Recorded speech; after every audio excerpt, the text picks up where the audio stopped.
समझ लो परमात्मा ही चला रहे हैं आपको सही रास्ते पर, भीतर बैठे हैं।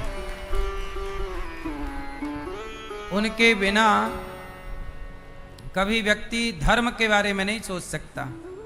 यदि आपके मन में धर्म जागा है, मन में भीतर, तो समझ लो कि परमात्मा भीतर हैं। यही इसका प्रमाण है। बीमारियां लक्षणों से समझ में आती हैं। खांसी आने लग जाए, समझ लो कि कोरोना के लक्षण हैं। उस समय तो यही था ना, खांसी आ रही है तो भाई समझ लो कि कोरोना के लक्षण है। भले ना हो पर खांसी मतलब कोरोना के लक्षण, मतलब लक्षण से बीमारी का पता लगता है। खांसी आ रही है मतलब आप कोई ना कोई शरीर में दिक्कत तो है, बीमारी तो है। अब वो कोरोना है या नहीं है वो अलग विषय, पर बीमारी कुछ तो है, कफ की प्रॉब्लम है या कुछ भी है। जैसे लक्षण बताता है कि बीमारी है या नहीं, उसी तरह आपके लक्षण बताएंगे कि आपके भीतर भगवान है या नहीं। यदि आपके लक्षण में परिवर्तन हुआ, विचारों में परिवर्तन हुआ, तो समझ लो कि भीतर परमात्मा है। हाँ या ना? तो हमारे भैया विशाल जी कह रहे थे कि भागवत जी इस तरह हर बार हम भगवान की कृपा से करेंगे और भगवान आपको इतना योग्य बनाए कि हर वर्ष आप ऐसे आयोजन कराएं।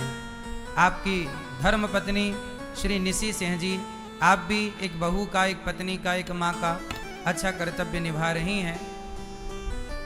मैया बहुत संतुष्ट हैं कि मेरी बहू अच्छी है।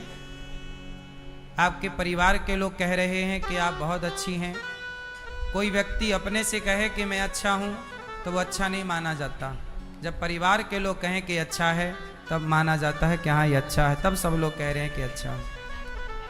तो आप जीवन में ऐसे आएगी कि ये गलत है, मैं झूठ बोलूँगा, मैं आपको धोखा दूंगा, मैं आपके साथ गलत व्यवहार करूँगा, तो मेरे भीतर से एक आवाज़ आएगी कि मैं ये गलत है। अब ये बताओ कि वो कौन है जो मुझे ये कह रहा है कि ये गलत है? उस समय तो कोई नहीं है। मैं बोल भी नहीं रहा, मैं सोच रहा हूं कि आज मैं चोरी करूं। और जब मैं सोच रहा हूं, मैं बोल भी नहीं रहा हूं, लेकिन सोची हुई बात भी वो सुन रहा है और फिर वो निर्णय दे रहा कि नहीं ये गलत है। अभी आप कर कुछ नहीं रहे, केवल सोचा है। बताओ, आप पराई स्त्री को देखते हो पर आपके भीतर कोई कहता है कि भाई ये गलत है। आप पराये पुरुष को देखते हो, आंखें नहीं मानती, पर आपके भीतर बैठा कोई कह रहा है भाई ये गलत है। तू अपनी पत्नी को धोखा दे रहा है, तू अपने पति को धोखा दे रही है। पर आप क्या करती हो या क्या करते हो कि भीतर की उस आवाज को दबा देते हो, उसे अनसुनी कर देते हो, और आप वो क्राइम, वो गलत काम कर लेते हो। बाद में उसका दंड मिलता है तो आप रोते हो कि हे भगवान तूने मेरे साथ क्यों ऐसा किया। भगवान कहते हैं पागल, रोका तो था, तूने सुना कहाँ, मना तो किया था। आपको क्या लगता है आप बिना ड्राइवर की गाड़ी हो? जैसे अर्जुन को रोकने वाले कृष्ण हैं। आदेश कौन दे रहा है? अर्जुन बाण चला, अर्जुन बाण ना चला, अर्जुन आगे चल, अर्जुन वहां ना जा, कौन गाइड कर रहा है?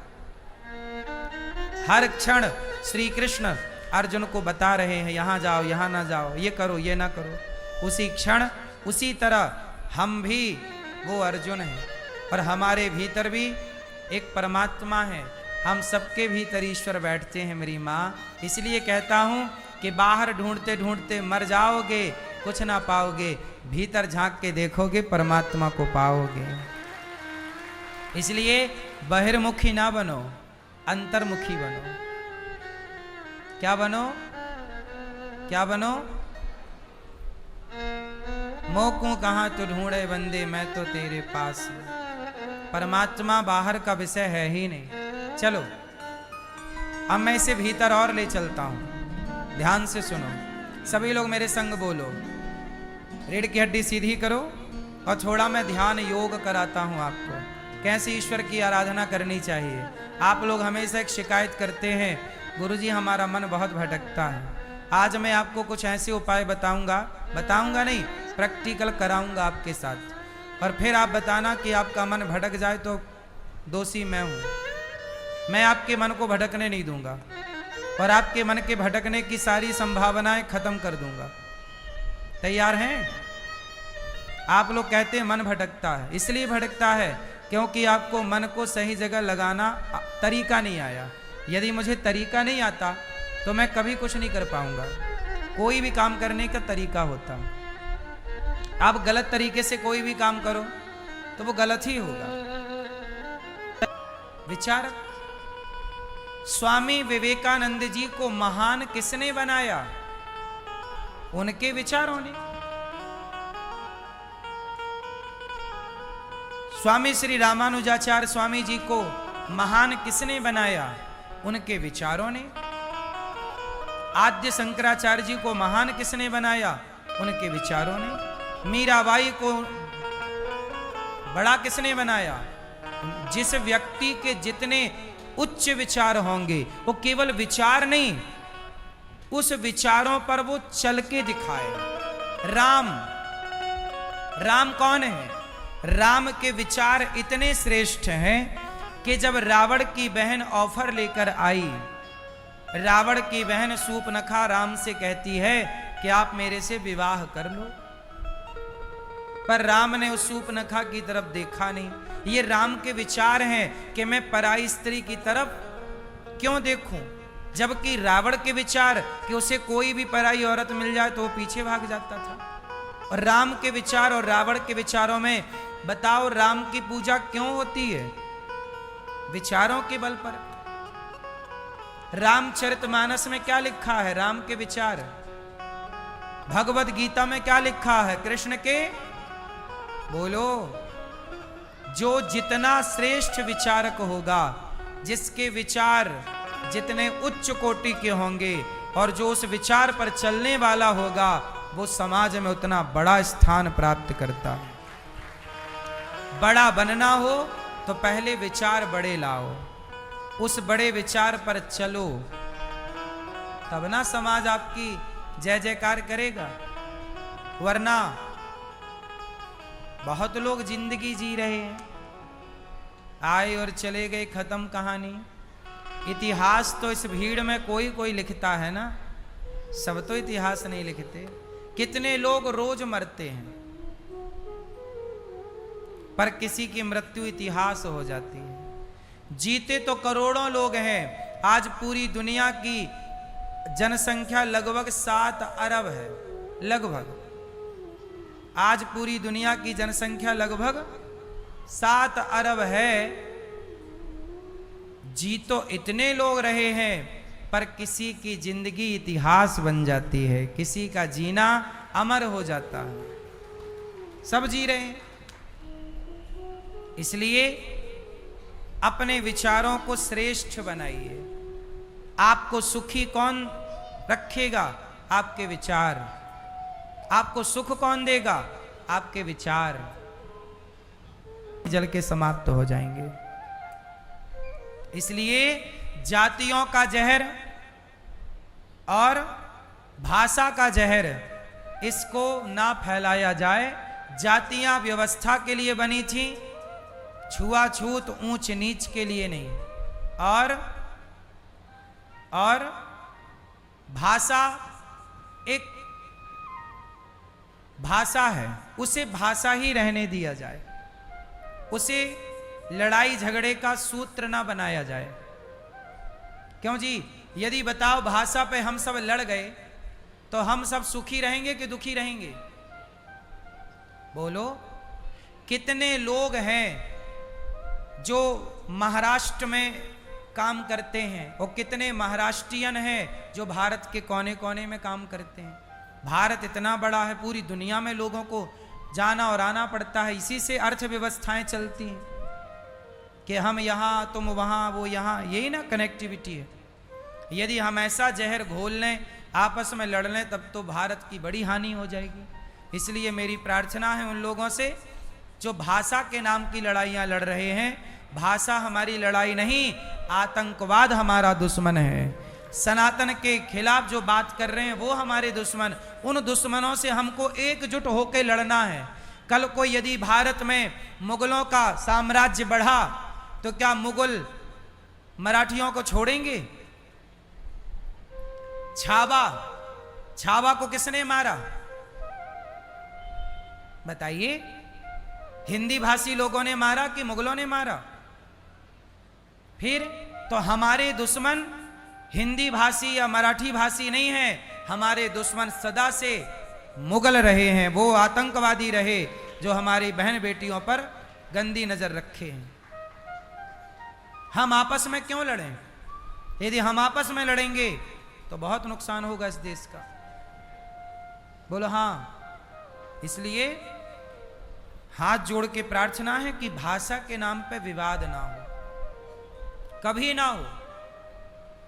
बाला साहब ठाकरे जी जो थे महाराष्ट्र में, बड़े अच्छे नेता थे, समाज सेवी थे। वो खुद हिंदी में बोलते थे, महाराष्ट्री में तो बोलते थे वो, पर उनकी प्रजा हिंदी, क्योंकि वो सबको अपना मानते थे, तो बहुत सारे लोगों के लिए मराठी नहीं समझ में आती तो वो हिंदी में भी बोलते थे और हिंदी में वो भाषण देते थे। जब बाला साहब ठाकरे जी जब हिंदी को प्रेम करते हैं तो उनके पद चिन्हों पर चलने वाले लोग हिंदी से प्रेम क्यों नहीं करते? करना चाहिए। ये विवाद का बिल्कुल विषय नहीं है, बहुत नुकसान होगा इस देश का यदि ऐसा विवाद रहा तो। कुछ लोगों के द्वारा है ये विवाद जो कि गलत है। आप कितने लोग इसे गलत मानते हैं? सही है ये कि गलत है? भाषा के नाम पर, जातियों के नाम पर हम लड़ जाएं, ये सही है?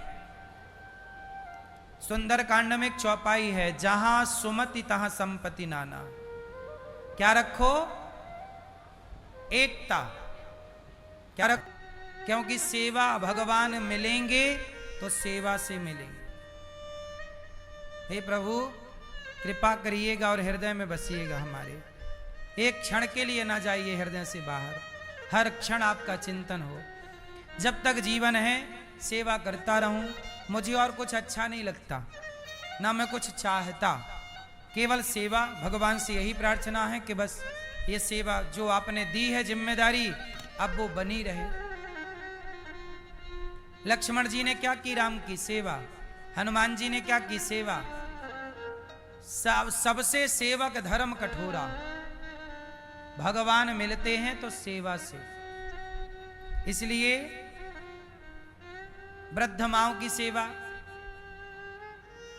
मैं किसी से नफरत नहीं करता। कुछ लोग होंगे जो हिंदी बोलने वालों से नफरत करते हैं, लेकिन ये दास अनिरुद्ध तो मराठी बोलने वाली वृद्ध माओं के पांव दबाकर मैं उनसे आशीर्वाद लेता हूं। मैं तो भेद नहीं करता ना। भाषा का जहर कुछ लोग भले इस देश में फैलाएं, लेकिन ये दास गौरी गोपाल में देखना, महाराष्ट्र की बहुत सारी माताएं रहती हैं यहाँ पर, बहुत सारी महाराष्ट्र की माताएं हैं जिन माओं को हिंदी बोलना नहीं आता, मराठी आती है, लेकिन वो मराठी बोलती माँ के भी मैं पांव दबाता हूँ। मुझे भले मराठी समझ में ना आए, बोलना ना आए, लेकिन माँ के प्रेम को पढ़ना तो आता है। वो प्रेम की भाषा जानता हूँ कि मैया के अंदर प्रेम है, और जब मैं पांव दबाता हूँ माँ के तो माँ प्रसन्न होती है। अभी यहीं आपने देखा होगा 2-3 दिन पहले महाराष्ट्र की ही माता आई थी। ये आपस में लड़ाई का जहर भले कोई घोले, परंतु ये दास अनिरुद्ध, भगवान क्या तुम्हें ऐसे मिलेंगे कि तुमने इससे नफरत किया, उससे नफरत किया, इससे प्रेम नहीं। अरे भगवान के भक्त को तो उसका प्रेम सबके लिए होना चाहिए, सबको गले से। मैया कहाँ से आई हो मेरी माँ? बम्बई से। बम्बई? जी, अंधेरी, महाराष्ट्र। क्या करती हो मेरी माँ आप? मतलब आपके पति, आपके बच्चे क्या करते हैं? मैं शादी नहीं किया था। आप शादी नहीं की? आपका जन्म कहाँ हुआ? पूना साइड में थे, मेरे मामा के घर में उधर। पूना? साइड। फिर छोटी थी तभी मम्मी इधर लेके तो आपके विवाह नहीं हुआ? मैंने नहीं किया। मम्मी ने, जब पिताजी नहीं थे ना, तो 4 बहन भाई थे छोटे छोटे। अच्छा। उनको मदद करना था तो मैंने नहीं किया, मेरे मर्जी से नहीं किया। आपने अपनी मर्जी से विवाह नहीं किया? उन्होंने बोला नहीं नहीं तुमको जरूरत नहीं है, तुम कैसे भी हम लोग जी लेंगे। तो आप क्या करती थी सारी जिंदगी? क्या काम किया आपने? वो बड़े लोगों के बच्चों लोग को ध्यान संभालती थी, स्कूल लेके जाना है, स्कूल लेके आना है। अच्छा, लोगों के अगर काम करती, बच्चों को लाना ले जाना। जी। तो फिर वो जो पैसा कमाती थी वो किससे वो देती सब थी? माँ कोई भाई बहन, 4 बहन भाई थे ना, अच्छा, भाई बहन को। छोटे छोटे थे ना, उनको अच्छा, आप पढ़ाया। सबसे बड़ी थी, मैं बड़ी थी। तो आपने सबको मेहनत करके हाँ, खड़ा किया पाँव पे। पढ़ाया लिखाया, सब शादी भी किया, सब भाई बहनों का ब्याह आपने किया, मैंने सब कुछ किया। और फिर आपको यहाँ क्यों आना पड़ा? मेरे भाभी ने नहीं रखा सर। सोचिए, भाभी ने नहीं एक रखा। बहन है जो अपना विवाह तक नहीं करती, इसलिए कि मेरे भाई बहनों का घर बसे, मैं कमा कम, बड़ों की जिम्मेदारी ज्यादा है। ये बड़ी थी, कमा